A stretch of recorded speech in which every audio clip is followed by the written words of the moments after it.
I was in a school bus accident when I was 8 years old. The school bus driver lost control of the bus and hit 2 pine trees.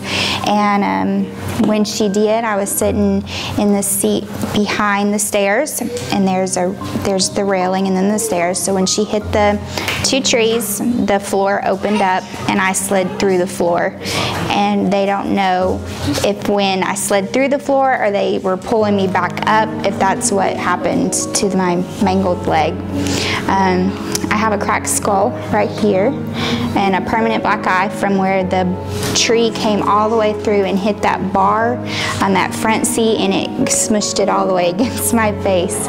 So they don't know if that caused the pressure enough to slide me through. And then I remember sitting in the ambulance and them telling me that we were waiting for the helicopter because I had to be life flighted because the roads were too rough for that. And then I remember in the helicopter being very upset that I couldn't look out the window. They wanted me to lay still, and I remember that I couldn't look out the window. And they promised me a helicopter ride, but I never got that, so I'm gonna have to figure out where that went. I was in the hospital for 2 weeks, a week in ICU and a week in the children's unit. I had over 20 surgeries, more. I lost count. I had 637 staples and 245 stitches. I hated my therapy and Whirlpool and all of those things. I remember standing in the hallway and Miss Robin was encouraging me just to take a little bit further step, and I really didn't want to. But I mean, you don't realize how much you need those things until you really have to work at using them again.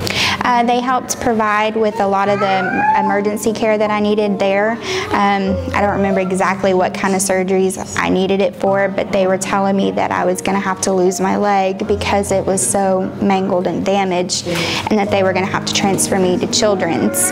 And CMN was able to keep me local where we could work out, you know, where I could keep my leg.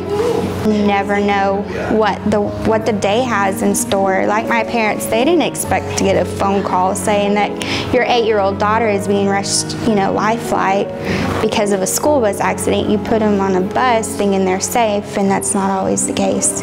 You don't know what God has planned for that day. So to give locally, you know that it's going to go back to you eventually. I have a little girl. She's almost a year and a half. I've been